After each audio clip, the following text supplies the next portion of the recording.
ശാശ്വത സുഖരൂപ സുഖമറിവാൻ ഉള്ളറിവായിട്ടകമി വാഴൂ ഗുരുദേവ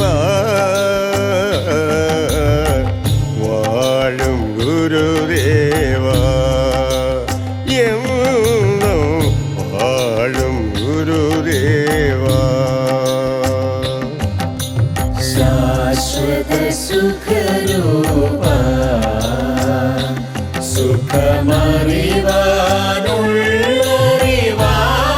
സുഖമറിവാനുള്ളറിവായിട്ടകമേ വാഴും ഗുരുദേവ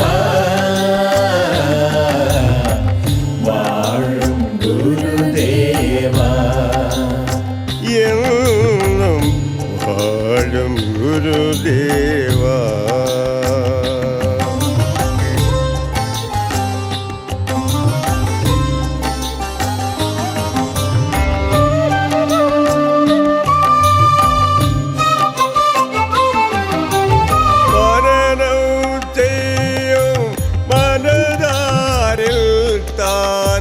ഗിരിദീപം പോലെ മനനം ചെയ്യും മനതാരിൽ താൻ ഗിരിദീപം പോലെ മായാമറയെ മാറ്റി മാനസ ചൂവി നൽകുന്നു മാനസ ശോഭയെ നൽകുന്നു മായാമറയെ മാറ്റി മാനസ ശോഭയെ നൽകുന്നു മാനസ ശോഭയെ നൽകുന്നു ശാശ്വത സുഖരൂപ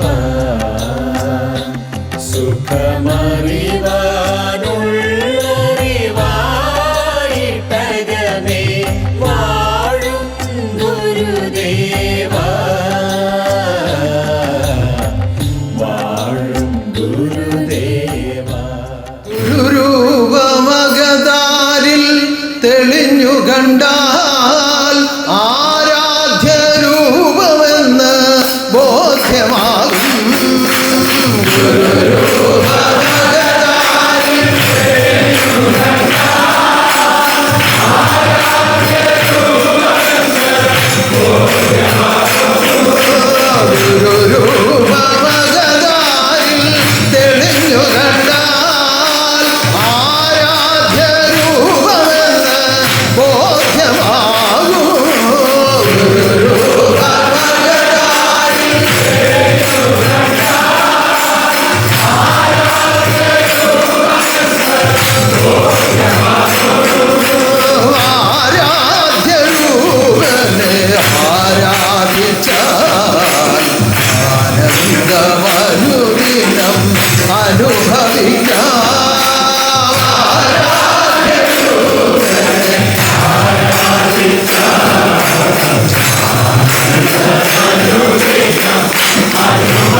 ഈശ്വരൻ ഗുരുവായി അവതരിച്ചു ആത്മാവിരധിവാസം ചെയ്തിടുന്നു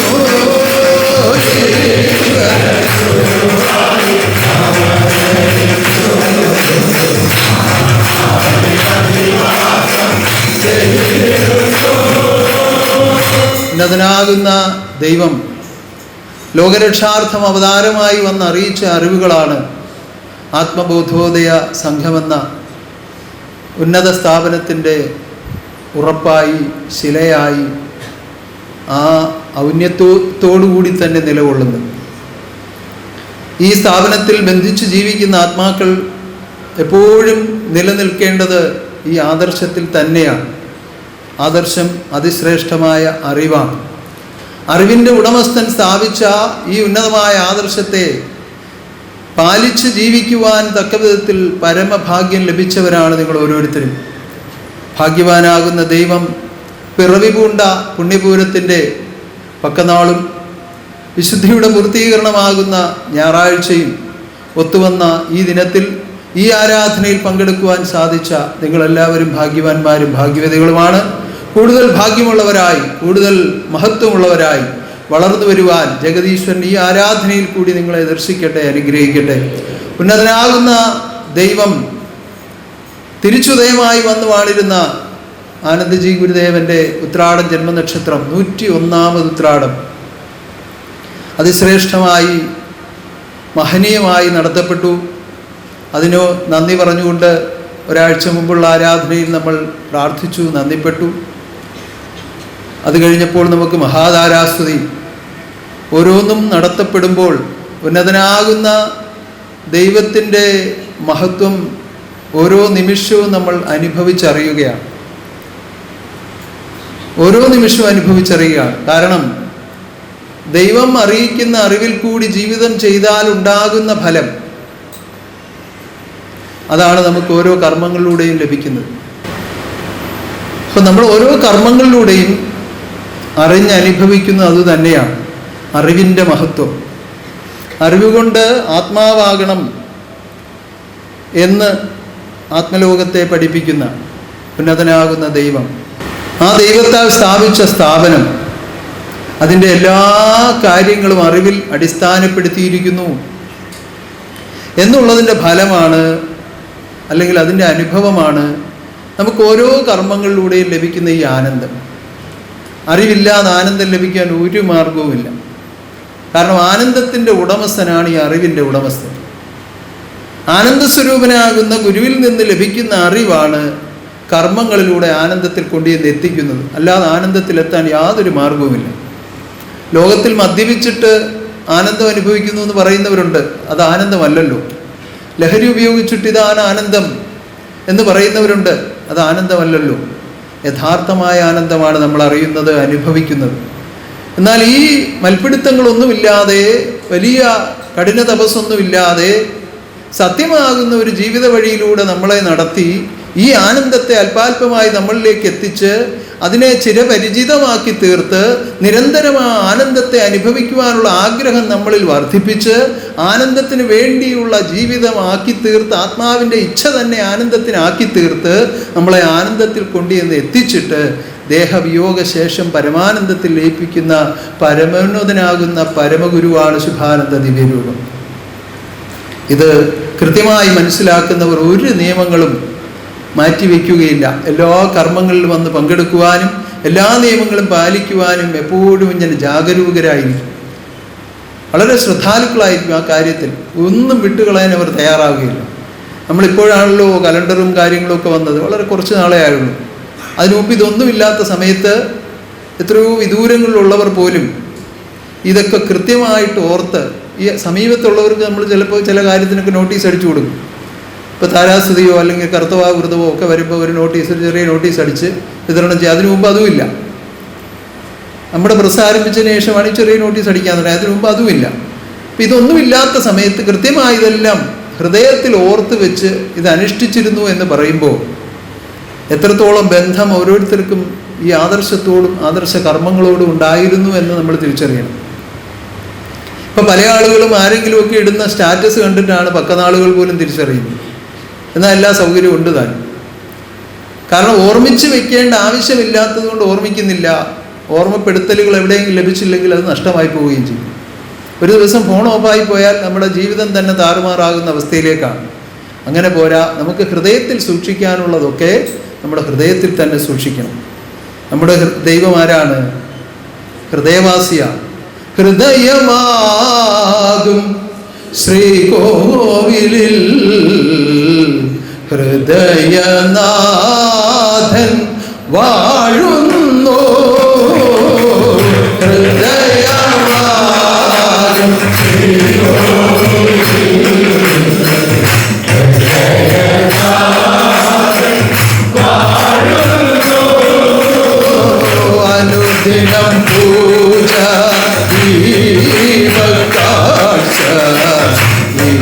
എല്ലാം അവിടുള്ളല്ലോ. അനുദിനം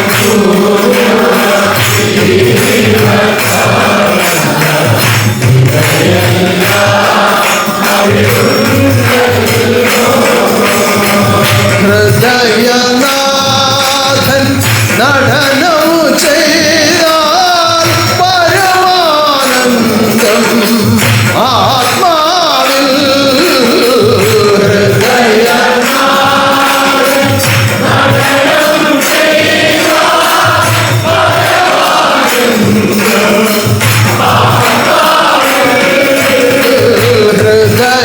ഹൃദയനാഥൻ നടനം ചെയ്താൽ പരമാനന്ദം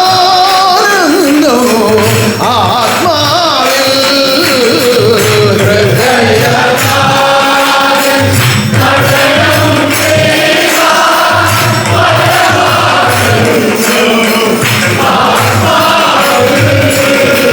ഹൃദയവാസിയാകുന്ന ദൈവത്തോടൊപ്പം പരമാനന്ദമായി ജീവിക്കുവാൻ സർവശക്തി നിങ്ങളെല്ലാം അനുഗ്രഹിക്കട്ടെ. ഈ ആരാധനയിൽ നിറഞ്ഞ ആനന്ദം ഏവർക്കും അനുഭവമാകുവാൻ സർവശക്തിയുടെ കാരുണ്യവും അനുഗ്രഹവും ഉണ്ടാകട്ടെ. ആത്മസുഖം ആഗ്രഹിക്കുന്ന ആത്മാക്കൾക്കെല്ലാം ആത്മനാഥൻ വാഴണമെന്നാഗ്രഹമുണ്ട്.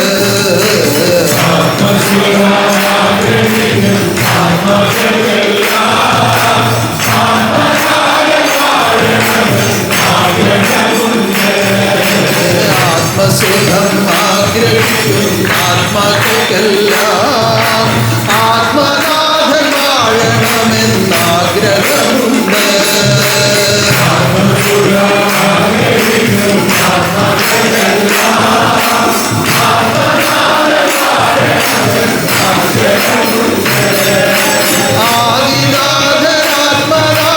ആദിനാഥനാത്മനാഥനാത്മാവിൽ വന്നാൽ ആത്മാവിലാനന്ദമല്ലാതൊന്നുമില്ലല്ലോ.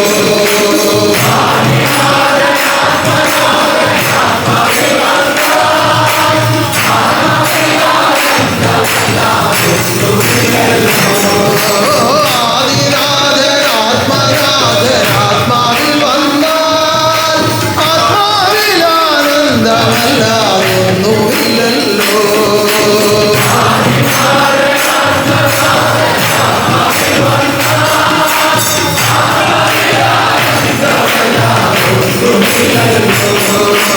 ആത്മസുഖം ആഗ്രഹിക്കുന്ന ആത്മാക്കൾക്കെല്ലാം ആത്മനാഥൻ വാഴണമെന്നാഗ്രഹമുണ്ട്.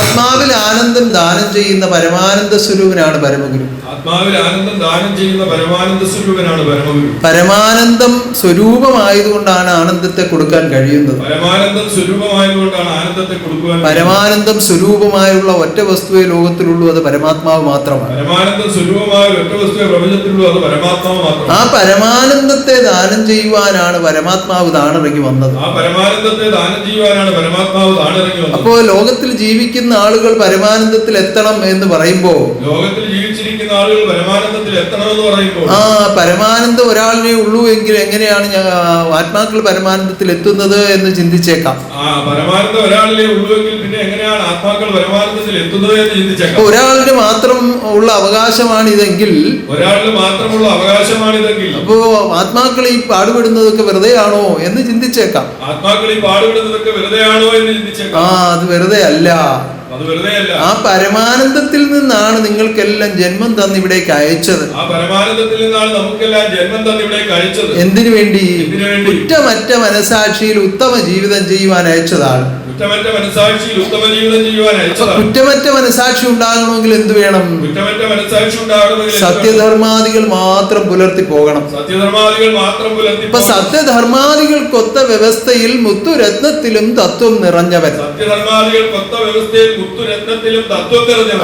അതാണ് പരമാത്മാവ്. അതാണ് പരമാത്മാവ്. അപ്പൊ സത്യധർമാദികൾക്കൊത്ത വ്യവസ്ഥയിൽ നമ്മൾ രൂപപ്പെട്ടു വരുമ്പോൾ, സത്യധർമാദികൾക്കൊത്ത വ്യവസ്ഥയിൽ നമ്മൾ രൂപപ്പെട്ടു വരുമ്പോൾ, ആ പരമാത്മ വാഴ്ച തന്നെ പരന്മാരിൽ അനുഭവമാവുകയാണ്. ആ പരമാത്മ വാഴ്ച തന്നെ പരന്മാരിൽ അനുഭവമാവുകയാണ്. ആ പരമാത്മ വാഴ്ച അനുഭവമാകുമ്പോൾ പരമാനന്ദം കാണുകയാണ്. ആ പരമാത്മ വാഴ്ച അനുഭവമാകുമ്പോൾ പരമാനന്ദം കാണുകയാണ്. ആ പരമാനന്ദം അപ്പോൾ അനുഭവിക്കുന്നത് ആരാണ്? ആ പരമാനന്ദം അപ്പോൾ അനുഭവിക്കുന്നത് ആരാണ്? ജീവാത്മാവോട് ചേർന്ന് നിൽക്കുന്ന പരമാത്മാവ് തന്നെയാണ്. ജീവാത്മാവോട് ചേർന്ന് നിൽക്കുന്ന പരമാത്മാവ്, അല്ലെങ്കിൽ പരമാത്മാവിൽ ബന്ധിക്കപ്പെട്ട ജീവാത്മാവാണ്. അല്ലെങ്കിൽ പരമാത്മാവിൽ ബന്ധിക്കപ്പെട്ട അപ്പോൾ ജീവാത്മാവ്. ഒന്നായി ചേർന്നെങ്കിൽ മാത്രമേ പരമാനന്ദം അനുഭവിക്കാൻ പറ്റൂ. ഒന്നായി ചേർന്നെങ്കിൽ മാത്രമേ പരമാനന്ദം ഇപ്പൊ അനുഭവിക്കൂ. ലോകത്തിൽ ജീവിച്ചിരിക്കുമ്പോഴേ ദേവലോകത്തിലെ വാഴ്ച കാണാം. ലോകത്തിൽ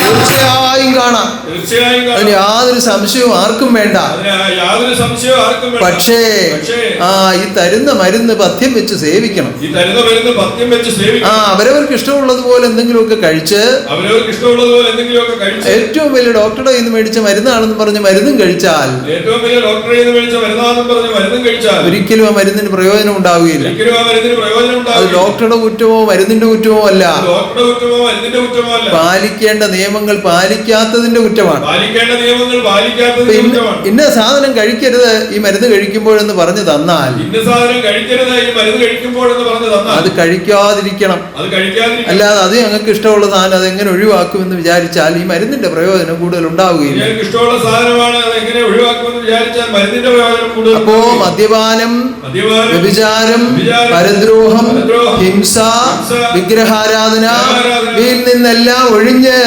അഞ്ചിലും തെറ്റാതെ തഞ്ചമായി ജീവിച്ചാൽ എന്തു സുഖമെന്റെ ഓമനെ അഞ്ചിലും തെറ്റാതെ തഞ്ചമായി ജീവിച്ചാൽ എന്തു സുഖമെന്റെ ഓമനെ അഞ്ചിലും തെറ്റാതെ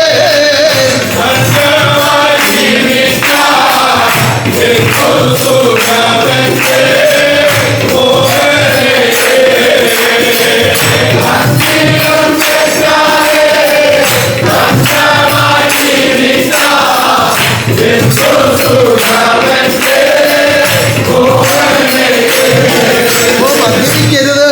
മദ്യപിക്കരുത്. അരുത് എന്ന് പറഞ്ഞാൽ പിന്നെ അരുത്. അരുത് എന്ന് പറഞ്ഞാൽ പിന്നെ ഇപ്പൊ മദ്യപിക്കുക എന്ന് പറയുമ്പോൾ ഈ പാനീയം കുടിക്കുന്നത് മാത്രമല്ല, മദ്യപിക്കുക എന്ന് പറയുമ്പോൾ പാനീയം കുടിക്കുന്നത് മാത്രമല്ല, അതുപോലെയുള്ള ലഹരി വസ്തുക്കൾ ഒന്നും ഉപയോഗിക്കരുത്. അതുപോലെയുള്ള ലഹരി വസ്തുക്കൾ ഒന്നും ഉപയോഗിക്കരുത്. വ്യഭിചരിക്കരുത്, പരദ്രോഹം ചെയ്യരുത്, ഹിംസ ചെയ്യരുത്, വിഗ്രഹാരാധന ചെയ്യരുത്.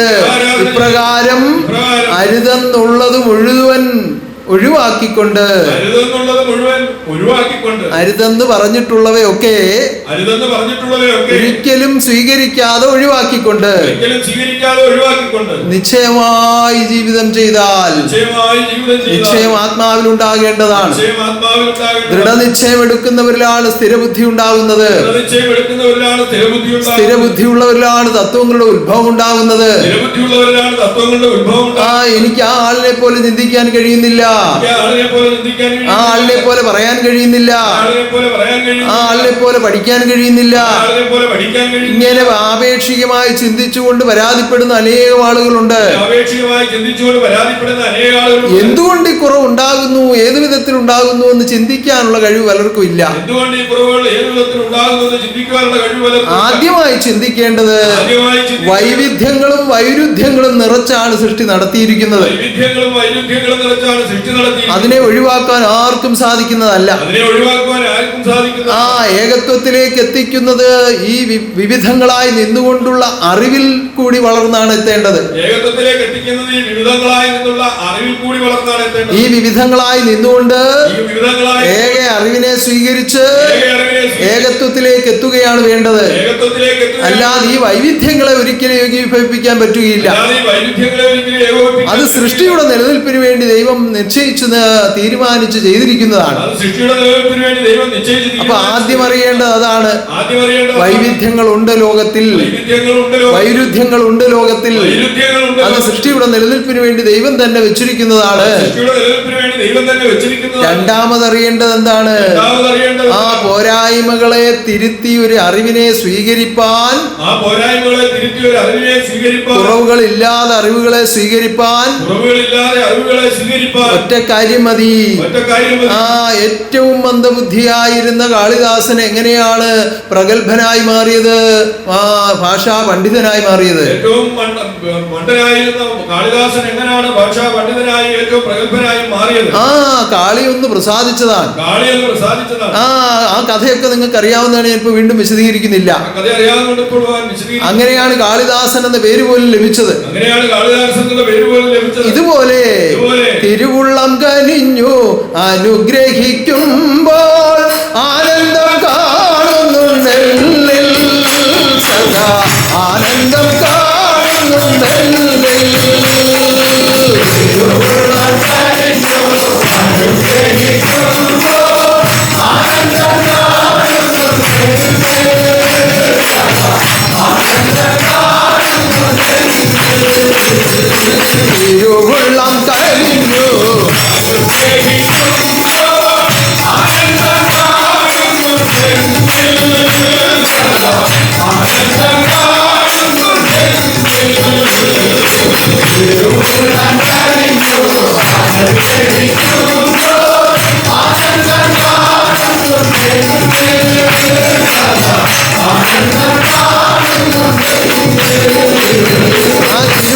പ്രസാദിച്ചാൽ മതി, നമുക്കിതെല്ലാം ലഭിക്കും.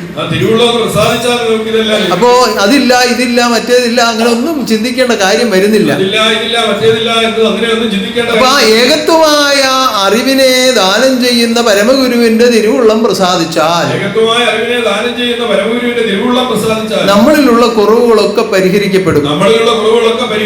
ആ മുൻപ് ഞാൻ നിങ്ങളെ അറിയിച്ചിട്ടുണ്ട്, അറിവില്ലാത്തവരുടെ അറിവ് ഗുരുവിലുണ്ട്, ഗുരു കരുണ ചൊരിഞ്ഞാൽ അറിവ് അവരിൽ ഉദയം ചെയ്യും. കഴിവില്ലാത്തവരുടെ കഴിവ് ഗുരുവിലുണ്ട്, ഗുരു കരുണ ചൊരിഞ്ഞാൽ കഴിവ് അവരിൽ പ്രദാനം ചെയ്യും. ആ അത് ഈ വിധത്തിൽ അനുഭവം ഉണ്ടായിട്ടുള്ള ആരെങ്കിലും ഉണ്ട് എന്ന് കൈ ഉയർത്തിക്കണ്ട. ഇത് പറഞ്ഞു പറയിപ്പിച്ച് പൊക്കുന്നതല്ലല്ലോ. നിങ്ങളോട് ഞാൻ നേരത്തെ പറഞ്ഞിരുന്നു, ഞാൻ ചോദിക്കും അപ്പോൾ കൈ പൊക്കണമെന്ന് പറഞ്ഞിട്ട് പൊക്കിയതല്ലല്ലോ, നിങ്ങൾക്ക് അനുഭവമുള്ളതാണ്. അപ്പോൾ ഏറ്റവും ഉന്നതമായ ഒരു വ്യവസ്ഥ, ദൈവത്തിൽ നിന്ന് നേരിട്ട് കാരുണ്യത്തെ അനുഭവിക്കുവാനുള്ള ഒരു വ്യവസ്ഥ. ഓ ഇത്ര മനോഹരമായ ഒരു വ്യവസ്ഥ ഇതിനു മുമ്പ് ലോകത്തിൽ ഉണ്ടായിട്ടില്ല. അപ്പൊ ഈ കാരുണ്യത്തെ എങ്ങനെയാണ് അനുഭവിക്കേണ്ടത്? ആ അതാ എളിമയോടുകൂടി ഗുരുവരന്റെ പാതേ അടിപണിഞ്ഞു നിന്നാൽ അതിസുഖമേ.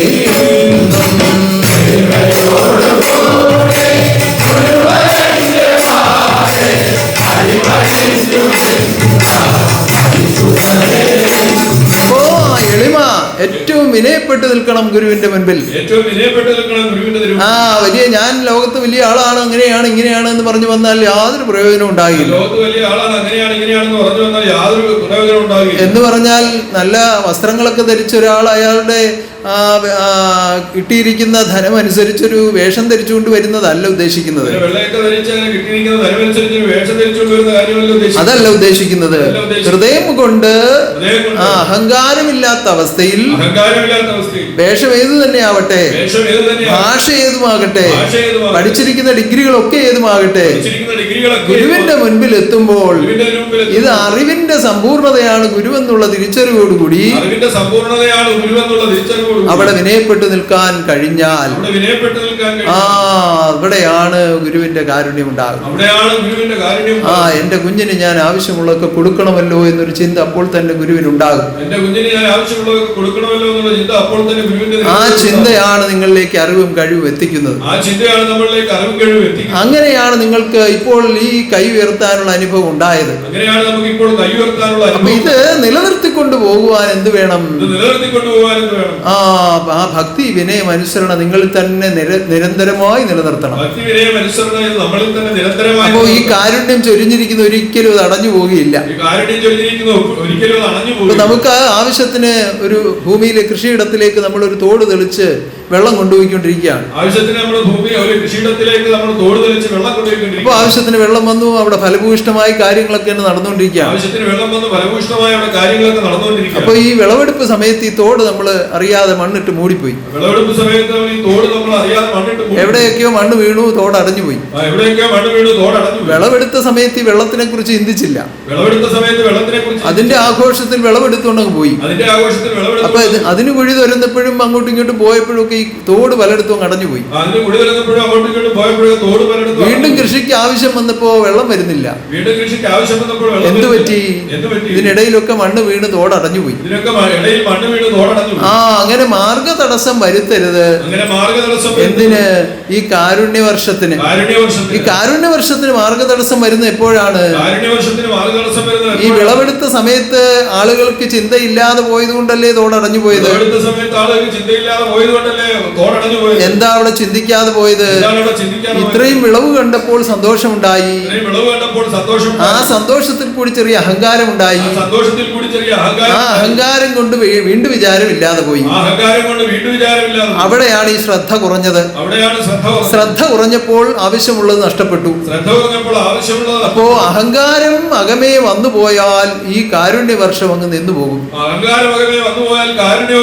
അപ്പൊ അതുകൊണ്ട് എന്ത് വേണം? അഹങ്കാരം വെടിയുക, അകതാരിൽ വസിക്കട്ടെ. അഹങ്കാരം വെടിയുക, അകതാരിൽ വസിക്കട്ടെ. എളിയവരോടുകൂടി ഉടമസ്ഥൻ വസിച്ചിടും.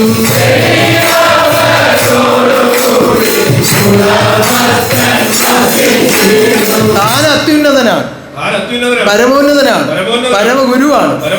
തനിക്ക് എന്തിനും കഴിയും, ഏത് പ്രകാരത്തിൽ ആരോടും ഇടപെടുവാൻ കഴിയും. ഈ ലോകത്തിലുള്ള സർവ്വവസ്തുക്കൾ ഉപയോഗിക്കുവാനും അതിനെ ആ നിർബാധം ഒഴിഞ്ഞു കളയാനും ഒക്കെ ഭഗവാൻ അധികാരമുണ്ട്.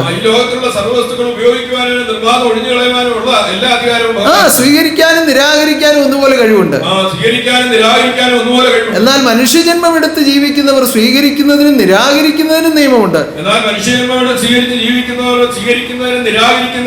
പലരും വിചാരിക്കുന്നത് സ്വീകരിക്കുന്നതിന് മാത്രമേ നിയമമുള്ളൂ എന്നാണ്. അല്ല, നിരാകരിക്കുന്നതിന് നിയമമുണ്ട്. നമുക്ക് വേണ്ട എന്ന് വെക്കാവുന്നതേ വേണ്ടാന്ന് വെക്കാൻ പറ്റൂ. അത് കൂടുതൽ കൂടുതൽ നിങ്ങൾ ചിന്തിച്ച് മനസ്സിലാക്കണം. ഭഗവാനെ സംബന്ധിച്ച് സ്വീകരിക്കുന്നതിന് നിരാകരിക്കുന്നതിന് നിയമമില്ല. എന്തുകൊണ്ട്? നിയമത്തെ സൃഷ്ടിച്ചത് ഈ ഗുരു തന്നെയാണ്. അവിടെ നിയമം ഒന്നും ബാധിക്കുന്നില്ല. സർവ്വ നിയമങ്ങൾക്കും അതീതമായി നിൽക്കുന്ന വസ്തുവാണ് പരമഗുരു.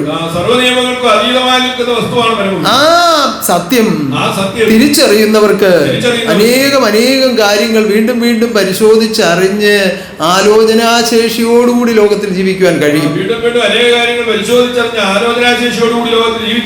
വേണ്ട വിധത്തിൽ ഇതൊക്കെ ചിന്തിച്ചറിഞ്ഞ് വിനയത്തോടുകൂടി ലോകത്തിൽ ജീവിക്കുവാൻ കഴിയും. പരമപ്രധാനമായ ഒന്നറിഞ്ഞാൽ മതിയല്ലോ. ഞാനായിട്ടൊന്നുമില്ലേ, എനിക്കായിട്ടൊന്നുമില്ലേ, ഞാനായിട്ടൊന്നുമില്ലേ,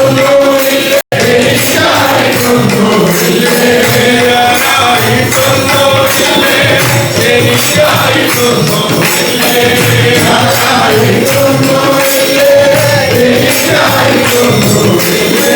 ഭഗവാനല്ലാതെ ഒന്നും എനിക്കായി കാണുന്നില്ലേ.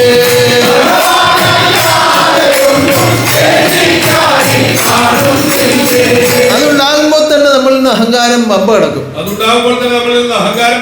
എന്താ കാരണം? എടാ, ഇതൊന്നും എന്റേതല്ലെങ്കിൽ പിന്നെ ഞാൻ എന്തിനു അഹങ്കരിക്കാനാണ്? ചില കഥകള്, ചില നാടകങ്ങള്, സിനിമകളൊക്കെ ഈ അടിസ്ഥാനത്തിൽ ഈ ഗുണപാഠത്തോടു കൂടി ഇറങ്ങിയിട്ടുണ്ട്. ഒരുവൻ ഇങ്ങനെ ധനാഢ്യനായിട്ട് ജീവിക്കുന്നു, എല്ലാ അധികാരത്തോടും കൂടി ഒരു ഭവനത്തിൽ ജീവിക്കുന്നു, എല്ലാവരെയും നിയന്ത്രിക്കുന്നു.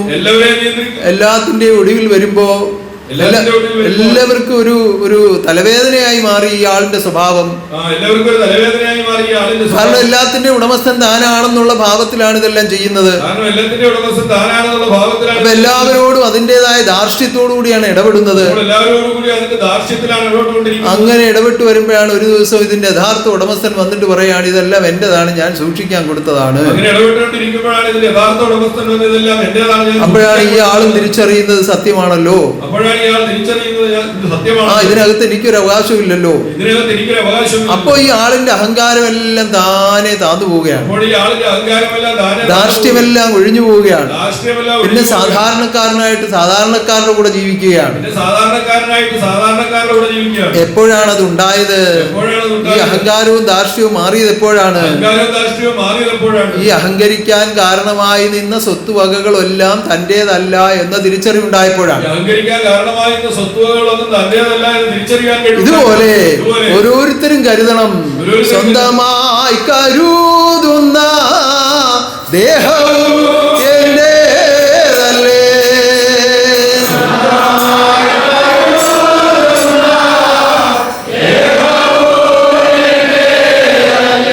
ഇതൊന്നും നമ്മുടേതല്ല എന്നതാണ് പരമസത്യം.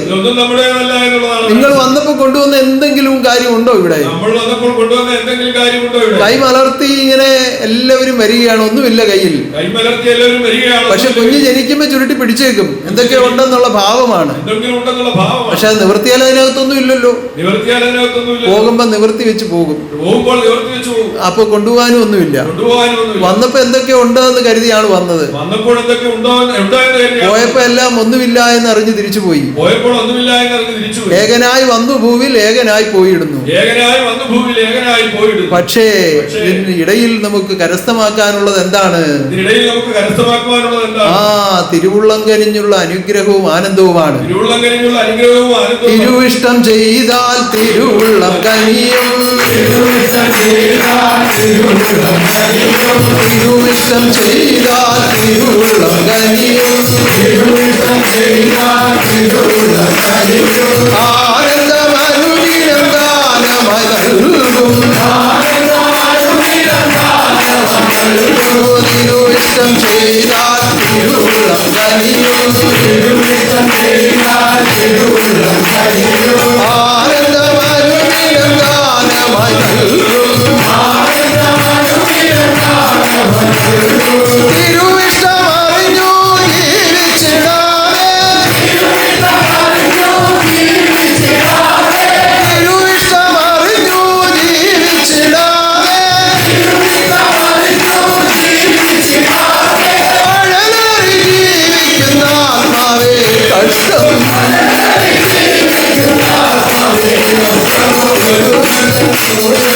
ഒഴിച്ചു രക്ഷിപ്പാൻ കഷ്ടങ്ങൾ ദോഷങ്ങൾ ഒഴിച്ചു രക്ഷിപ്പാൻ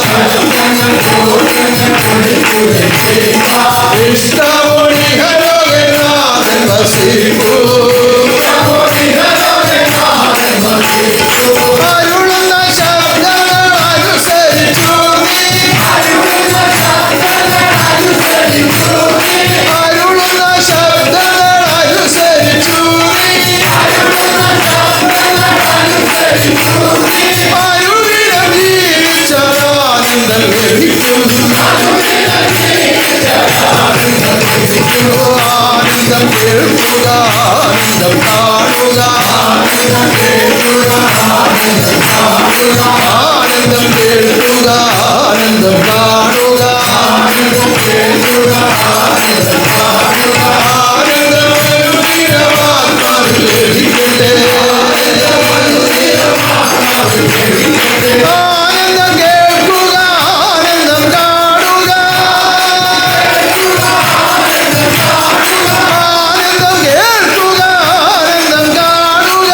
ആനന്ദം കേൾക്കുക, ആനന്ദം കാണുക. ആനന്ദമനുദിനം ആത്മാവിൽ ലഭിക്കട്ടെ, ആനന്ദമനുദിനം ആത്മാവിൽ ലഭിക്കട്ടെ, ആനന്ദമനുദിനം ആത്മാവിൽ ലഭിക്കട്ടെ.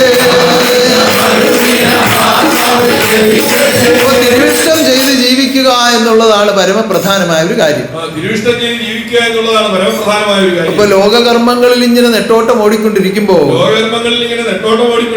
പലർക്കും ഈ തിരുവിഷ്ടം എന്താണെന്ന് അറിയുവാനും അതനുസരിച്ച് ജീവിക്കുവാനും ഒന്നും കഴിയാതെ പോകും. എന്നാൽ പല ദുഃഖങ്ങൾക്ക് പരിഹാരാർത്ഥമായി ഈ സന്നിധാനത്തിൽ വന്നു ചേർന്നിട്ടുള്ള എങ്ങും ചെന്നിട്ട് ഒരു രക്ഷയില്ലാതെ വരുമ്പോഴാണ് ശുഭാനന്ദാശ്രമം അന്വേഷിച്ച് വരുന്നത്. അങ്ങനെ വന്നു ചേരുന്ന സന്താനങ്ങൾക്ക് ഈ ദുഃഖമെല്ലാം പരിഹരിക്കാൻ നിങ്ങൾ സത്യം കേട്ട് ജീവിച്ചുകൊള്ളുക. അവിടെയാണ് എല്ലാവരും ആദ്യം ഒന്ന് അമ്പരക്കും, ഇതെന്താ ഈ സത്യം എങ്ങനെയാ കേൾക്കുക, എന്നാലും വേണ്ടിയില്ല ദുഃഖം അങ്ങ് മാറുമല്ലോ, ആ വിചാരത്തോടുകൂടി സത്യം കേൾക്കും.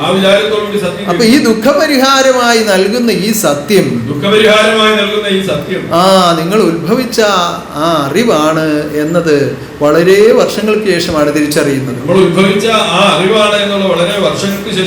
ആ ഉത്ഭവസ്ഥാനത്തേക്ക് എത്തിക്കുവാൻ ഉത്ഭവകാരണരൂപനാകുന്ന ദൈവം തന്ന അറിവാണ് സത്യം എന്ന നാമത്തിൽ നമുക്ക് തന്നത്.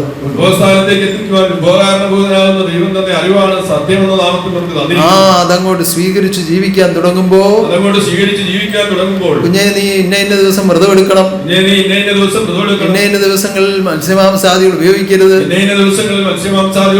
ഇന്ന ദിവസം ഉത്രാട പൂജ വെച്ച് പ്രാർത്ഥിക്കണം, ആരാസ്തുതി എന്നൊരു പരിപാടിയുണ്ട്, അതിൽ പങ്കെടുക്കണം. ഇങ്ങനെ ഇടയ്ക്കിടയ്ക്ക് ഇങ്ങനെ ഓരോന്ന് പറയും, അവരെ കൊണ്ട് ചെയ്യിക്കും. ഇങ്ങനെ നിരന്തരമായി ചെയ്ത് വരുമ്പോ ഇതിനോടൊരു ബന്ധവും സ്നേഹവും ഒക്കെ അങ്ങ് ഉണ്ടാവും. ഇതിൽ നിന്ന് വിട്ടുപിരിയാൻ പറ്റാത്ത ഒരു അവസ്ഥയുണ്ടാകും. അപ്പോഴും അറിയുന്നില്ല ഞാൻ സ്വർഗസ്ഥനാകുന്ന ദൈവത്തോടൊപ്പം സ്വർഗീയ കർമ്മമാണ് ചെയ്യുന്നത്. ആരോടും പറഞ്ഞു ഫലിപ്പിക്കാൻ പറ്റാത്ത ഒരു സുഖം അതുണ്ടാകുന്നുണ്ട്. എങ്ങനെ പറയണം, ഏത് വിധത്തിൽ പറയണോ ഒന്നും അറിയില്ല. അപ്പൊ ഈ അനുഭവ സാക്ഷി പറഞ്ഞ ഓരോരുത്തരും പറഞ്ഞ പോലെ അവാച്യം അവർണ്ണനീയം എന്നൊക്കെ പറയാമെന്നല്ലാതെ ഒന്നും പറഞ്ഞു ഫലിപ്പിക്കാൻ പറ്റുന്നില്ല. പക്ഷേ വിട്ടുപിരിഞ്ഞിരിക്കാൻ കഴിയുന്നുമില്ല. എപ്പോഴും കാണണമെന്ന് തോന്നും, എപ്പോഴും പരിപാടികളിലൊക്കെ വരണമെന്ന് തോന്നും, ആരാധന ഒന്നും മുടങ്ങരുതെന്ന് തീരുമാനമെടുക്കും. ഇങ്ങനെ നിരന്തരമായ ബന്ധത്തിൽ കൂടി, ഈ നിയമപാലനത്തിൽ കൂടി എവിടേക്കാണ് എത്തുന്നത്? ആദ്യം അറിയിച്ച സത്യത്തിലേക്കാണ് എത്തുന്നത്. സത്യമാകുന്ന പാത തുറന്നങ്ങ് ഇട്ടിട്ടാണ് നിങ്ങളെ ഇതിലേക്ക് പ്രവേശിപ്പിച്ചത്. വരിക വരിക ആത്മാക്കളെ ആനന്ദത്തിൽ ചേരുവാൻ,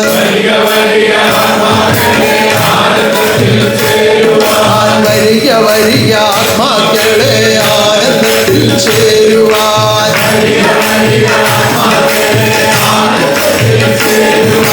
പരമാത്മാവു തെളിയിക്കുന്ന ആനന്ദത്തിൽ ചേരുവാൻ,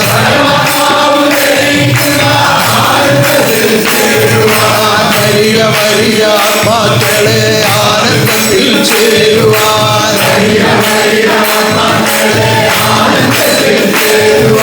പരമാത്മാവ് തെളിയിക്കുന്ന ആനന്ദത്തിൽ ചേരുവാൻ,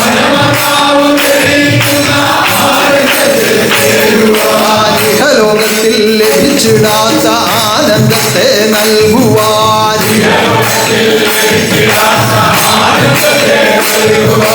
ഇഹലോകത്തിൽ ലഭിച്ചിടാത്ത ആനന്ദത്തെ നൽകുവാൻ,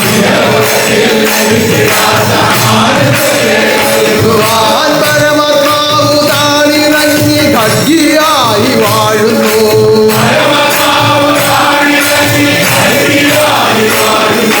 ഇഹലോകത്തിൽ ലഭിച്ചിടാത്ത നൽകുവാൻ,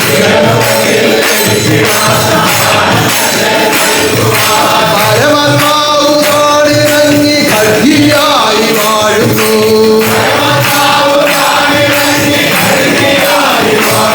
കളങ്കമെല്ലാം മാറ്റുന്നു, കലിയെ ആകെ മാറ്റുന്നു,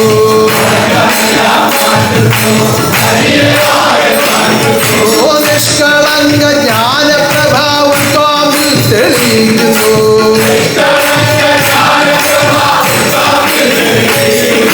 നിഷ്കളങ്ക ജ്ഞാനപ്രഭാവം കാമ്പിൽ തെളിയിക്കുന്നു,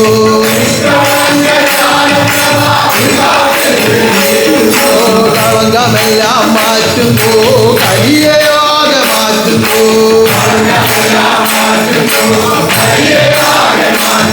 ഓ നിഷ്കളങ്ക ജ്ഞാനപ്രഭ കാമിൽ തെളിയിക്കുന്നു,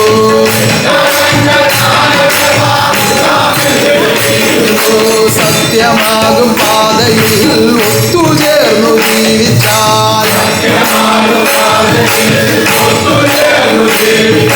സത്യമാകും പാതയിൽ ഒത്തുചേർന്നു ജീവിച്ചാൽ,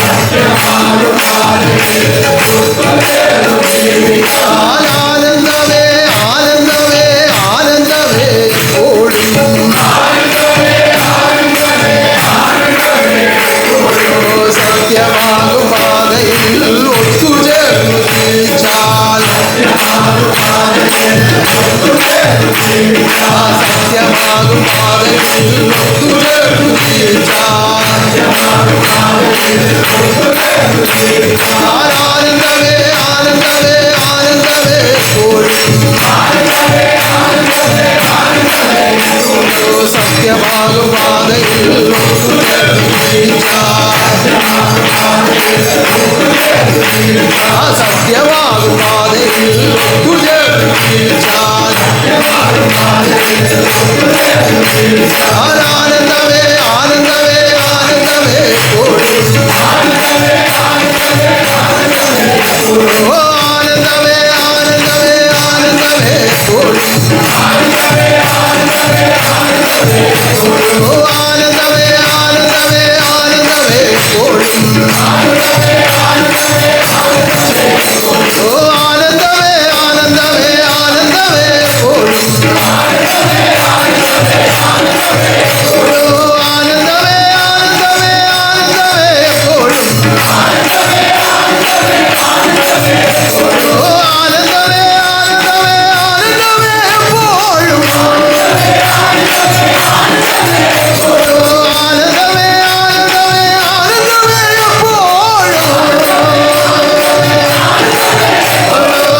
ആനന്ദമേ ആനന്ദമേ ആനന്ദമേ എപ്പോഴും, ആനന്ദമേ ആനന്ദമേ ആനന്ദമേ എപ്പോഴും, ആനന്ദമേ ആനന്ദമേ ആനന്ദമേ എപ്പോഴും, ആനന്ദമേ ആനന്ദമേ ആനന്ദമേ എപ്പോഴും, ആനന്ദമേ ആനന്ദമേ ആനന്ദമേ എപ്പോഴും, ആനന്ദമേ ആനന്ദമേ ആനന്ദമേ എപ്പോഴും, ആനന്ദമേ ആനന്ദമേ ആനന്ദമേ എപ്പോഴും,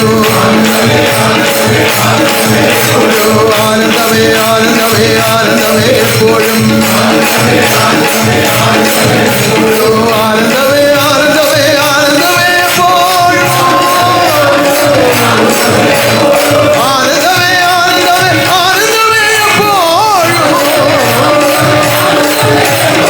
ആനന്ദമേ ആനന്ദമേ ആനന്ദമേ എപ്പോഴും,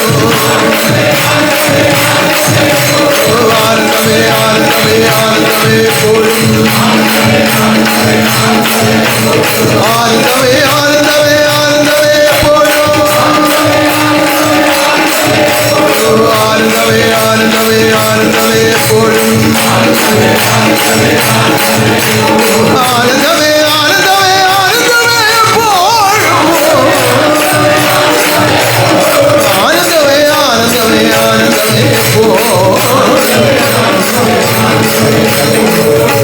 അങ്ങനെ ഉന്നതമാകുന്ന ഇങ്ങനെ ഉന്നതമാകും ഈ ആനന്ദത്തിൽ കൊണ്ടുവന്ന് എത്തിക്കുവാനുള്ള ജീവിതമാണ് ഈ ആനന്ദത്തിൽ കൊണ്ടുവന്ന് എത്തിക്കുവാനുള്ള ഈ ജീവിതമാണ് ദുഃഖ നിവാരണത്തിനായി വന്നപ്പോൾ കൈകളിലേക്ക് ഏൽപ്പിച്ചത്. ഈ ദുഃഖനിവാരണത്തിനായി വന്നപ്പോൾ കൈകളിലേക്ക് ഒന്നും അറിയാതെയാണ് പലരും ഇതിൽ കൊണ്ടു നടക്കുന്നത്.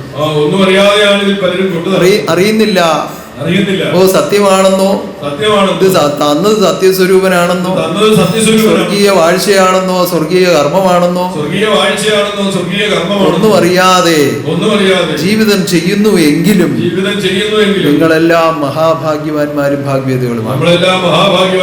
നമ്മളെല്ലാം ദൈവത്തിന്റെ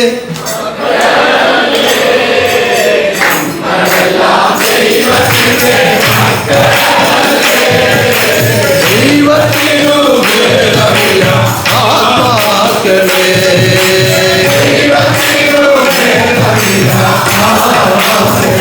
ഓ ഇഹവര ലോകത്തിന്റെ ഉടമസ്ഥനെ ഗുരുവായി ലഭിക്കുവാൻ പരമഭാഗ്യം ലഭിച്ചത് ഒരു മഹാഭാഗ്യമായി കാണുന്നവരൊന്ന് കൈ ഉയർത്തിക്കണ്ട. എങ്കിലും ഇത് നഷ്ടപ്പെടുത്താതെ നിങ്ങൾ ജീവിക്കണം. നഷ്ടപ്പെടുത്താതെ നമ്മൾ ഇപ്പൊ ജീവിക്കണം. ഞാൻ ആദ്യം കീർത്തിച്ചത് എന്താണ്? ആത്മസുഖം ആഗ്രഹിക്കുന്ന ആത്മാക്കൾക്കെല്ലാം ആത്മസുഖം ആഗ്രഹിക്കുന്ന ആത്മാക്കൾക്കെല്ലാം അങ്ങനെ ആഗ്രഹമുള്ളവരാണോ നിങ്ങളെല്ലാം? കാരണം കാരണം ഈ സുഖം ലഭിക്കണമെങ്കിൽ ഗുരുവരൻ പ്രത്യക്ഷമായി ഉണ്ടാവണം. ഈ സുഖം ലഭിക്കണമെങ്കിൽ ഗുരുവരൻ പ്രത്യക്ഷമായി ഉണ്ടാകണം. അങ്ങനെ പ്രത്യക്ഷമായി സുഖമായി ആരോഗ്യമായി സദ്ഗുരുദേവൻ ലോകത്തിൽ വാഴണമെന്ന ആഗ്രഹത്തോടു കൂടി ഇങ്ങനെ പ്രത്യക്ഷമായി സുഖമായി ആരോഗ്യസമ്പൂർണമായി സദ്ഗുരുദേവൻ ലോകത്തിൽ വാഴണമെന്നുള്ള ആഗ്രഹത്തോടുകൂടി ആരംഭം കുറിച്ച ഒരു വിശേഷാൽ സ്തുതിയാണ് 27 ആചാര്യന്മാരുടെ സ്തുതി. ആരംഭം കുറിച്ച ഒരു വിശേഷാൽ സ്തുതിയാണ് 27 ആചാര്യന്മാരുടെ സ്തുതി. തിരിച്ചെഴുന്നള്ളി വന്ന സമയത്താണ് ഇതിന്റെ ആരംഭം കുറിച്ചത്. ആരംഭം കുറിച്ചത്. അന്ന് ഒരു സ്തുതി നടത്തി. അത് കഴിഞ്ഞ് 101 പേരുടെയും 1001 പേരുടെയും ഒക്കെ പ്രത്യേകം നടത്തി. അതിനുശേഷം 101 പേരുടെ 1001 പേരുടെയൊക്കെ പ്രത്യേകം. എങ്കിലും ഈ 27 പേരെന്നുള്ളത് പ്രത്യേകമായി നിശ്ചയിച്ച് വീണ്ടും നടത്തണമെന്ന് ആഗ്രഹിച്ചു. എങ്കിലും 27 എന്നുള്ളത് പ്രത്യേകമായി നിശ്ചയിച്ച് വീണ്ടും നടത്തണമെന്ന് ആഗ്രഹിച്ചു. പക്ഷെ ആ കാലത്തൊന്നും അത് നടന്നില്ല. മകയിരത്തിൽ വീണ്ടും ഉദയമായി വാണിരുന്ന കാലത്ത് വീണ്ടും അത് പ്രാബല്യത്തിൽ വന്നു. ഉന്നതമായ നിലയിൽ 2-3-4 സ്തുതികൾ നടത്തി. ഗംഭീരമായ അവസ്ഥയിൽ അതിന്റെ അനുഭവ സുഖങ്ങളൊക്കെ ഉണ്ടായി. അതൊക്കെ അവർണ്ണനീയമായ അവസ്ഥയിലാണ് അതിൽ പങ്കെടുത്ത ഓരോരുത്തരും ആ സുഖം അനുഭവിച്ചത്. അത് കഴിഞ്ഞ് 3 വർഷങ്ങൾക്ക് മുമ്പ് 2022 നമ്മളൊരു സ്തുതി നടത്തി. പല ആളുകൾക്ക് ഓർമ്മയുണ്ടാകും. അപ്പൊ ഇത് 12 ആചാര്യ സ്തുതി ആരംഭിച്ചപ്പോൾ ഗുരുവിന്റെ സുഖവാഴ്ചയ്ക്ക് വേണ്ടി സങ്കല്പിച്ച് ആരംഭം കുറിച്ചുവെങ്കിലും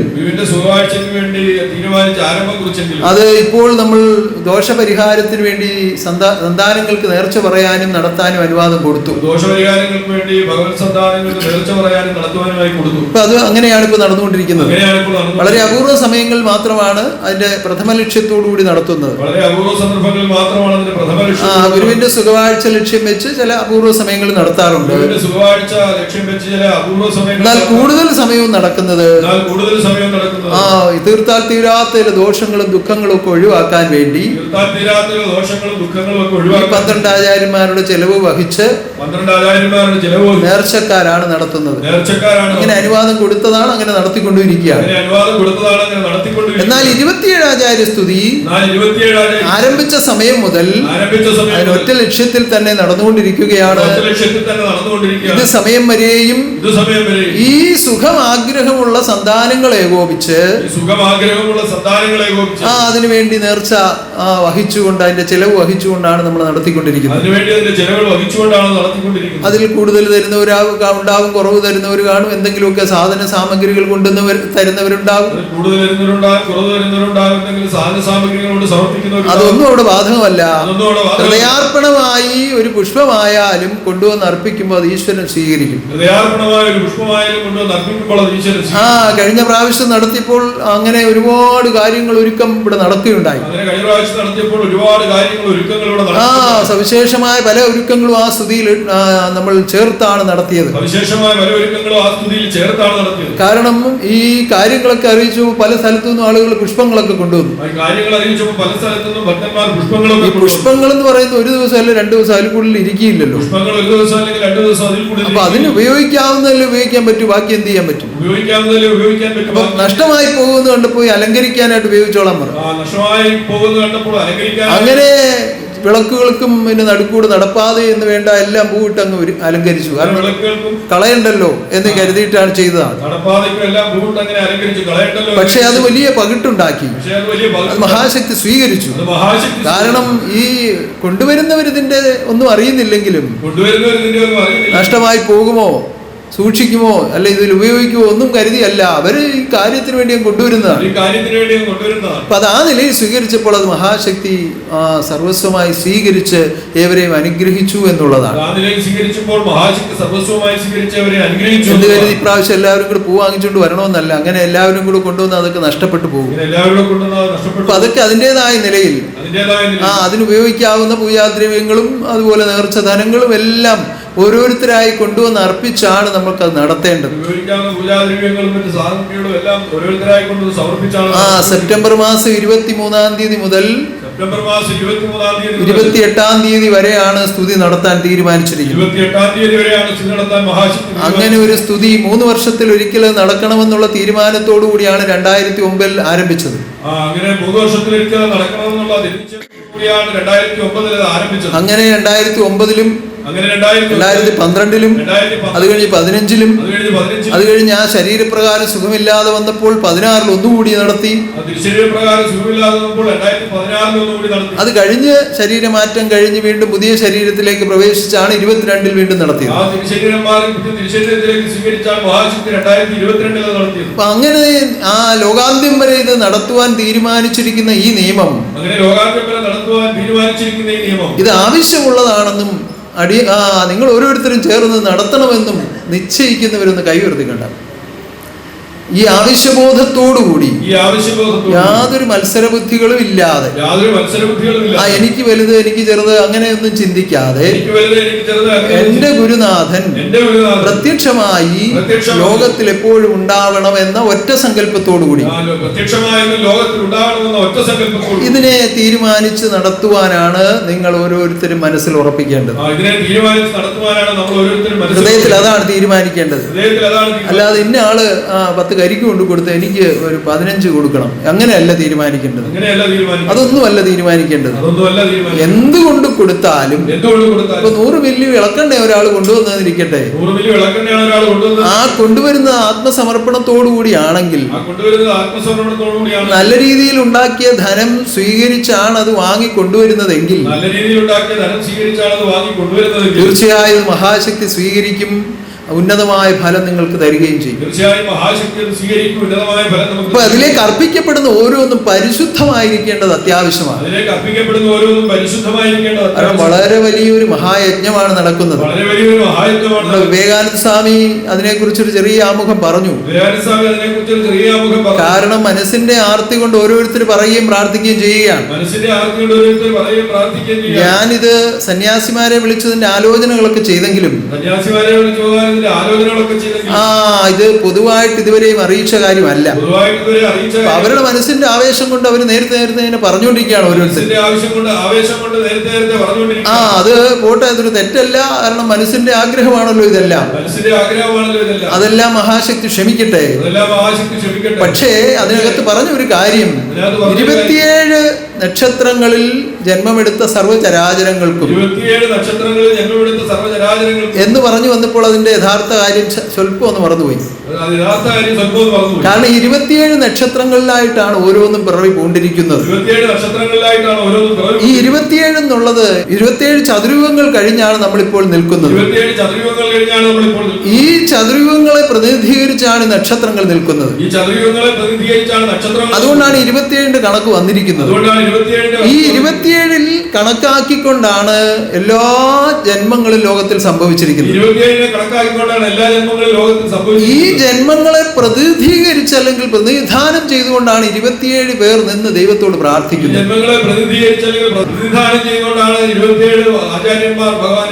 ആ 27 എന്നുള്ള സംഖ്യ അങ്ങനെ തിരഞ്ഞെടുത്തതാണ്. ഈ ലോകത്തിലുള്ള കോടാനുകോടി ജന്മങ്ങളും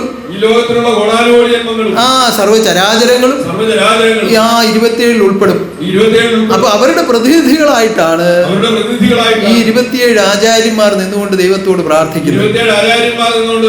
കാരണം ദൈവാവതാരം സംഭവിച്ചിരിക്കുന്നത് മനുഷ്യർക്ക് വേണ്ടി മാത്രമല്ല, ഈ വന്നിരിക്കുന്നത് മനുഷ്യന്റെ മാത്രം പ്രാർത്ഥന കേട്ടുകൊണ്ടുമല്ല,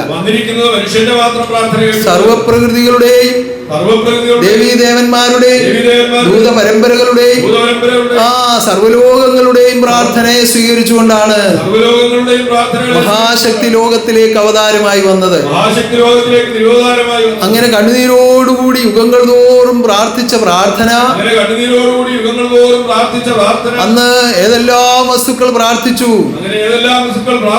മണ്ണ് പ്രാർത്ഥിച്ചു, മരം പ്രാർത്ഥിച്ചു, ഈച്ച പ്രാർത്ഥിച്ചു, പൂച്ച പ്രാർത്ഥിച്ചു എന്ന് വേണ്ട സർവ്വചരാചരങ്ങളും പ്രാർത്ഥിച്ചു. പ്രാർത്ഥിച്ചു. സർവ്വജരാചരങ്ങളും പ്രാർത്ഥിച്ചു. ദേവീ ദേവന്മാരും ദൂത പരമ്പരകളും പ്രാർത്ഥിച്ചു. ദേവീദേവന്മാരും ദൂതപരമ്പരകളും പ്രാർത്ഥിച്ചു. ആ പ്രാർത്ഥനയുടെ എല്ലാം കൂടിയുള്ള ഫലമാണ് ദൈവത്തിന്റെ അവതാരം. ആ പ്രാർത്ഥനകളുടെ എല്ലാം കൂടിയുള്ള ഫലമാണ് ദൈവം. ആ പ്രാർത്ഥനയുടെ മധ്യത്തിലേക്കാണ് താൻ അവതാരമായി വന്നത്. പ്രാർത്ഥനയുടെ മധ്യത്തിലേക്കാണ് അവതാരമായി വന്നത്. അതുകൊണ്ട് ഈ ലോകത്തിൽ ദൈവം വാഴേണ്ടത് ഈ പ്രപഞ്ചത്തിന്റെയും ഇഹപരലോകത്തിന്റെയും ആവശ്യമാണ്. ഈ ലോകത്തിൽ ദൈവം വാഴേണ്ടത് ഈ പ്രപഞ്ചത്തിന്റെയും ഇഹപരലോകത്തിന്റെ ആവശ്യം. അതുകൊണ്ട് ഈ ലോകത്തിൽ വസിക്കുന്ന എല്ലാവരും ആ പ്രാർത്ഥന വെക്കണം എന്നുള്ളതാണ് ആ നിയമം. അതുകൊണ്ട് ഈ പ്രപഞ്ചത്തിൽ വസിക്കുന്ന സർവ്വരും ആ പ്രാർത്ഥന വെക്കണം. ആ പ്രാർത്ഥന നിലവിലുണ്ട്. ആ പ്രാർത്ഥന നിലവിലുണ്ട്. പക്ഷെ മനുഷ്യർക്ക് മാത്രമേ തിരിച്ചറിയാൻ കഴിയുന്നില്ല. മനുഷ്യർക്ക് മാത്രമേ തിരിച്ചറിയാൻ കഴിയൂ. പ്രപഞ്ചശക്തികൾ ആകെയും ഈ പ്രാർത്ഥനയിലാണ്. പ്രപഞ്ചശക്തികൾ ആകെയും ഈ പ്രാർത്ഥന. കാരണം കാണപ്പെടുന്ന അവസ്ഥയിൽ ദൈവത്തെ കിട്ടിയിരിക്കുന്നു. കാണപ്പെടുന്ന അവസ്ഥയിൽ ദൈവത്തെ കിട്ടി. ഇനി ഇത് നഷ്ടമായി പോകല്ലേ എന്നുള്ള പ്രാർത്ഥന എല്ലാവർക്കും ഉണ്ട്. നഷ്ടമായി പോകല്ലേ എന്നുള്ള പ്രാർത്ഥന. മനുഷ്യൻ മാത്രം ഇതൊന്നും യഥാവിധി തിരിച്ചറിയുന്നില്ല. മനുഷ്യൻ മാത്രം ഇതൊന്നും യഥാവിധി. അതുകൊണ്ട് മനുഷ്യരുടെ ഇടയിൽ വന്ന് ഈ അറിവിനെ കൊടുത്ത് അവരെയും ഈ പ്രാർത്ഥനയിൽ ചേർക്കുകയാണ്. അപ്പോൾ ഈ സർവ്വചരാചരങ്ങളെയും ഈ 27 നക്ഷത്രങ്ങളിലായി പിറവികൊണ്ടിരിക്കുന്ന സർവത്തിനെയും പ്രതിനിധീകരിച്ചുകൊണ്ട് 27 ആചാര്യന്മാർ പ്രാർത്ഥിക്കും. അപ്പോൾ അതിന്റെ ഫലം എവിടെയൊക്കെയാണ് എത്തുന്നത് നിങ്ങൾ തന്നെ ചിന്തിച്ചു നോക്കണം. ഇപ്പോൾ ഇത് തീരുമാനമെടുത്തപ്പോൾ മുതൽ, ഇപ്പോൾ ഞാനിത് ഓപ്പണായിട്ട് പറയുന്നത് ഇപ്പോഴാണ്. അതിനു മുമ്പ് ആത്മദീപം സംസാരിച്ചപ്പോൾ ഒരു ദിവസം പറഞ്ഞു. അത് കഴിഞ്ഞപ്പോ പ്രാർത്ഥനയിലൊക്കെ താരാസ്തുതി മുതൽ പ്രാർത്ഥനകളിലൊക്കെ വന്നു തുടങ്ങി. ഇതിനൊക്കെ എത്രയോ മുൻപേ എന്റെ ഹൃദയത്തിൽ ഞാൻ തീരുമാനിച്ചു കഴിഞ്ഞു. അപ്പോൾ മുതൽ ഇതിനുള്ള ഒരുക്കങ്ങളും ആരംഭിച്ചു. ആ ഒരുക്കങ്ങൾ എല്ലാം കൂടി പൂർത്തീകരിക്കുന്നത് ഈ സ്തുതിയിലായിരിക്കും. അങ്ങനെ ഗുണസമ്പൂർണമായ വസ്തുക്കളെ, പുണ്യതകളുള്ള വസ്തുക്കളെ, അത് ഏതൊക്കെ വിധത്തിൽ വേണം അർപ്പിക്കുന്ന സാധന സാമഗ്രികൾ, പൂജാദ്രവ്യങ്ങളായാലും, നിങ്ങളുടെ ഓരോരുത്തരുടെയും പ്രാർത്ഥനകളായാലും, ഇതിൽ പ്രതിനിധീകരിച്ചു നിൽക്കുന്ന ആചാര്യന്മാരുടെ ഹൃദയ നിലവാരമായാലും, അവരുടെ ജീവിത പരിശുദ്ധിയായാലും എല്ലാം അതിന്റെ പുണ്യതയിലേക്ക്, ഗുണസമ്പൂർണതയിലേക്ക് ഉയർത്തപ്പെടുമ്പോഴാണ് ഈശ്വരൻ സ്വീകരിക്കത്തക്ക നിലയിലായി വരുന്നത്. ആ സമ്പൂർണമായ ഗുണമുള്ളതിനെയാണ് സമ്പൂർണനാകുന്ന ഗുരു സ്വീകരിക്കുന്നത്. ആ സമ്പൂർണനായ ഗുരുവിന് സ്വീകരിക്കാൻ തക്കവിധം ഗുണമുള്ളവരാക്കുവാൻ വേണ്ടിയാണ് ദൈവം ഈ ഗുണ നിയമങ്ങളെ ദാനം ചെയ്തിരിക്കുന്നത്.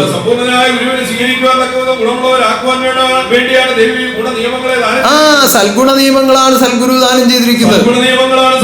ഇതിൽ കൂടി ജീവിക്കുമ്പോൾ നമ്മൾ ഗുണമുള്ളവരായി തീരും. ഗുണം വർദ്ധിക്കുമ്പോൾ ദോഷം ഒഴിഞ്ഞു പോകും. പ്രകാശം വർദ്ധിക്കുമ്പോൾ ഇരുട്ട് മാറിപ്പോകുന്ന പോലെ ഗുണം വർദ്ധിക്കുമ്പോൾ ദോഷം ഒഴിഞ്ഞു പോകും. അങ്ങനെ ദോഷങ്ങളെ ഒഴിച്ച് ഗുണങ്ങളെ സംഭരിച്ച് ആ ഗുണസമ്പൂർണതയോടുകൂടി നിന്ന് ഈ കർമ്മത്തിൽ പങ്കെടുക്കുമ്പോൾ സമ്പൂർണ്ണ ഗുണസ്വരൂപനാകുന്ന ദൈവം ഇത് സ്വീകരിക്കുകയും അനുഗ്രഹിക്കുകയും ചെയ്യും. അതുകൊണ്ട് നിങ്ങൾ എല്ലാവരും ഒരുങ്ങിക്കൊള്ളുക ഹൃദയം കൊണ്ട്. ആചാര്യന്മാരെയും അതുപോലെ അനുബന്ധമായ കർമ്മങ്ങൾ ചെയ്യുന്നവരെയും പ്രത്യേകമായ വ്രതവും അതിൻ്റെതായ ആചാരങ്ങളും കൊടുത്ത് ഞാൻ ശുദ്ധീകരിക്കുന്നുണ്ട്. അതോടൊപ്പം ഭക്തജനങ്ങളും അവരവരുടേതായ നിലയിൽ ആ വ്രതശുദ്ധിയോടുകൂടി കഴിഞ്ഞുകൂടുക. അവരവരുടേതായ നിലയിൽ എന്ന് പറയാൻ കാരണം ആ പ്രത്യേക നിർബന്ധമായ ഒരു നിയമമല്ല. ഹൃദയത്തിൽ ഈ ആഗ്രഹമുള്ളവർക്കെല്ലാം വ്രതമെടുക്കാം. നിർബന്ധമായ ഒരു വ്രതമായി പറയുന്നില്ല. പക്ഷെ നിർബന്ധമായി സ്വീകരിക്കേണ്ടത് നിങ്ങളുടെ കർത്തവ്യമാണ്. എന്തുകൊണ്ട്? ആത്മസുഖം ആഗ്രഹിക്കുന്ന ആത്മാക്കൾക്കെല്ലാം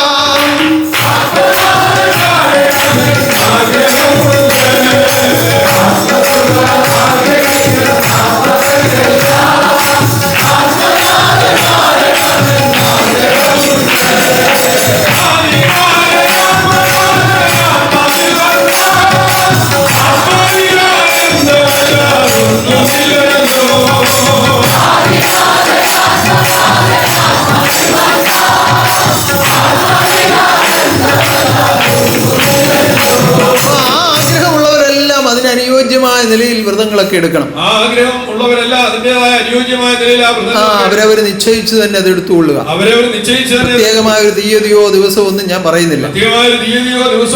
നടത്തുന്ന തീയതി ഞാൻ അറിയിച്ചല്ലോ. 23-ാം തീയതി മുതൽ 28-ാം തീയതി വരെയാണ് സ്തുതി നടത്തുന്നത്.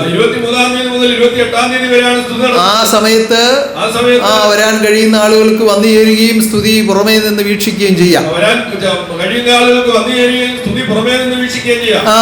ആചാര്യന്മാരുമായിട്ട് ഇടപെടാനോ അല്ലെങ്കിൽ മറ്റ് കുശലം പറയാനോ ഒന്നും സാധിക്കില്ല. പുറമേ നിന്ന് ഇത് കാണുക, ഇതിന്റെ അനുഭൂതികളൊക്കെ അനുഭവിക്കുക. ആ സമയത്ത് ഈ പ്രദേശം മുഴുവൻ അതിൻ്റെതായ ഒരു ചൈതന്യത്തിലായിരിക്കും നിലകൊള്ളുന്നത്. അതൊക്കെ നുകർന്ന് അനുഭവിച്ചുകൊണ്ട് പോകുവാനുള്ള ഒരു അവസരം ഉണ്ടാകും. അങ്ങനെ ഉന്നതനാകുന്ന ദൈവത്തെ നെടുനാൾ ലോകത്തിൽ കാണണമെന്നുള്ള ആഗ്രഹത്തോടുകൂടി നിങ്ങൾ ഒത്തുചേർന്ന് നടത്തുവാൻ തീരുമാനിച്ചിരിക്കുന്ന ഈ 27 ആചാര്യസ്തുതി ഉന്നതവും അതിശ്രേഷ്ഠവുമായി സർവദോഷ സംഹാരകമായി സർവശക്തി നേരിട്ട് നടത്തി തരുമാറാകട്ടെ. ആനന്ദാനുഭവമായി മാറട്ടെ. വേണ്ടതെല്ലാം പ്രകൃതിയിൽ കൂടി ഒരുക്കപ്പെടട്ടെ. വേണ്ട സന്താനങ്ങളെല്ലാം ഇവിടെ നിലനിർത്തട്ടെ. ആചാര്യ പരമ്പരകൾ ആരോഗ്യവും സുഖവും നിലനിൽക്കട്ടെ. ഉന്നതമായ എല്ലാം നടത്തപ്പെടുമാറാകട്ടെ. അതിശ്രേഷ്ഠമായി നടത്തപ്പെട്ട മഹാധാരാസ്തുതി, അവർണ്ണനീയമായ അവസ്ഥയിൽ നടത്തപ്പെട്ട മഹാധാരാസ്തുതി, ദേഹവും ലോകവും മറന്ന് പരമാനന്ദത്തിൽ ലയിച്ച ധാരാസ്തുതി. ആ ശരീരപ്രകാരം അന്ന് അല്പം ക്ഷീണാവസ്ഥകളും ഒക്കെ ഉണ്ടായിരുന്നു. പക്ഷേ ഒന്നും ബാധിക്കാതെ ഉന്നതമായ നിലയിൽ മൂക്കടഞ്ഞിരുന്നു, ഹൃദയം തുറന്നിരുന്നു. അതാണ് സത്യം. മൂക്ക് അടഞ്ഞിരുന്നു, ഹൃദയം തുറപ്പാണ് ആ താരാസുവിൽ അനുഭവിച്ച ആനന്ദം. ഓ ആനന്ദമേ പരമാനന്ദമേ താരസ്തുതികളാൽ ആനന്ദമേ.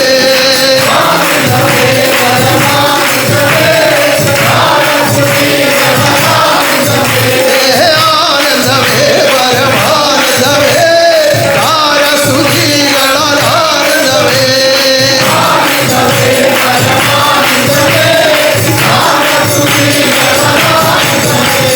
ലോകത്തിൽ കാണാത്ത നിത്യാനന്ദം ഈ താരസ്തുതികളാൽ അനുഭവമായി.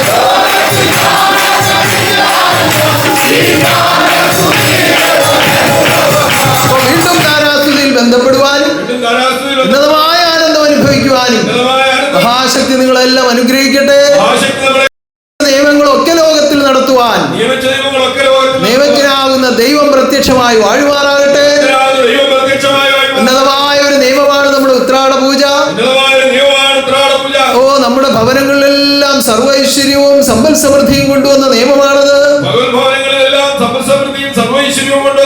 ആ നിയമം കൃത്യമായി നിയമപുസ്തകത്തിൽ പറയുന്നത് പോലെ നിങ്ങൾ അനുഷ്ഠിക്കുക.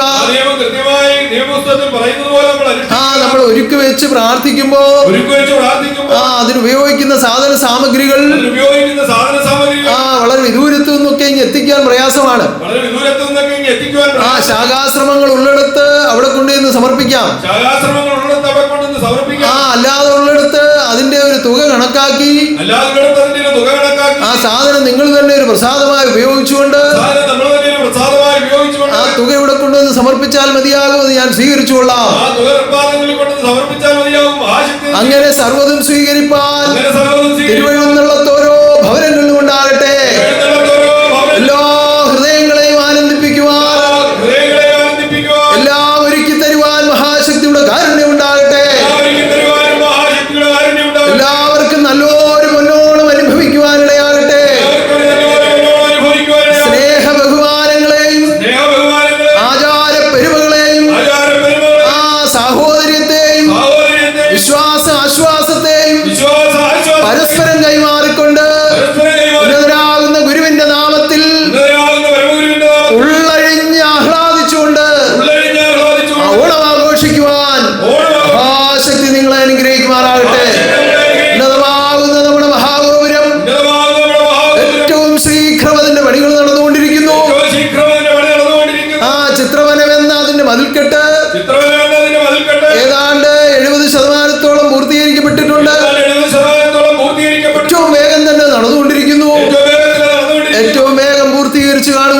പ്രാർത്ഥിക്കുക. അതിനായി നിയോഗിച്ചിരിക്കുന്ന ആത്മരത്നമാകുന്ന ആത്മദൈവത്തെ ആയുരാരോഗ്യ സൗഖ്യത്തോടെ ആദർശ കർമ്മങ്ങൾക്കായി നിലനിർത്തി തരണമേ എന്ന് നമുക്ക് പ്രാർത്ഥിക്കാം. അതിനായി പ്രവർത്തിക്കുന്ന രാജഗോപാലിനെയും ആ കുടുംബത്തെയും സ്ഥാപതികളെയും ശില്പികളെയും ഓമന മിത്രങ്ങളെ ഓരോരുത്തരെയും എപ്പോഴും ഓർത്തുകൊണ്ട് പ്രാർത്ഥിക്കാം. ഇന്നേ ദിവസം അർപ്പിച്ച നേർച്ചകളെല്ലാം ഞാനിതാ സ്വീകരിക്കുന്നു, ഏവരെയും ദർശിക്കുന്നു. ഏവരിലും ശാന്തി ഉണ്ടാകട്ടെ, ഏവരിൽ നിന്നും ദോഷം ഒഴിയട്ടെ, ആനന്ദം നിറയട്ടെ, ആത്മനാഥൻ പ്രത്യക്ഷമായി വാഴട്ടെ. ഇന്നേ ദിവസം സത്യം സ്വീകരിച്ച് ഈ ആദർശത്തിലേക്ക് ചേർക്കപ്പെട്ട ലോകന സന്താനങ്ങൾക്ക് ഈ സത്യത്തിൽ കൂടി ജീവിതം ചെയ്ത് ഉന്നത ഭാഗ്യത്തെ കരസ്ഥമാക്കുവാൻ മഹാശക്തി അനുഗ്രഹിക്കുവാനാകട്ടെ, മഹാശക്തി അനുഗ്രഹിക്കുവാനാകട്ടെ. ഈ പൂരം പക്കനാൾ ദിനത്തിൽ നടക്കുന്ന ഈ സ്തുതി നാളെ പ്രഭാതം വരെയും ആനന്ദമായി നടത്തപ്പെടട്ടെ. അതിനായി വന്നിട്ടുള്ളവരെയും ഞാൻ പ്രത്യേകം ദർശിക്കുന്നു. എല്ലാവരെയും ദർശിക്കുവാനും അനുഗ്രഹിക്കുവാനും ആനന്ദിപ്പിക്കുവാനും ആത്മബോധോദയ സംഘം ലോകവ്യാപകമായി വളർത്തുവാനും വിദേശ രാജ്യങ്ങളിൽ ആത്മബോധോദയ സംഘ സ്ഥാപനം ഉണ്ടാകുവാനും അതിനുവേണ്ടി പ്രവർത്തിക്കുന്ന ഉത്തമ സന്താനങ്ങളെ കണ്ടെത്തുവാനും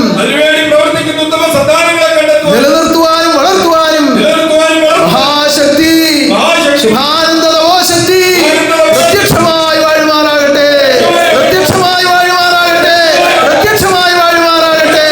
തിരുവിഷ്ടം ചെയ്താൽ തിരുവുള്ളം കനിയോ,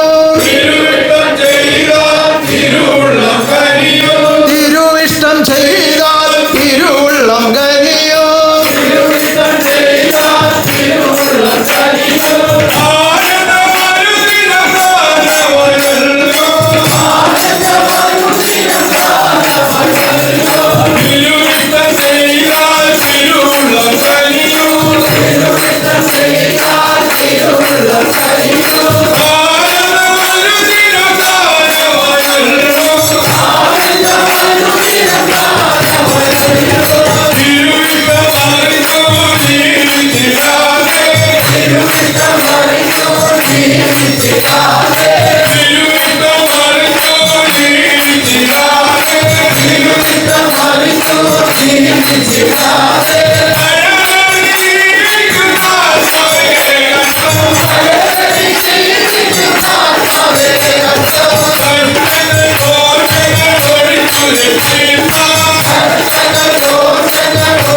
Hallelujah.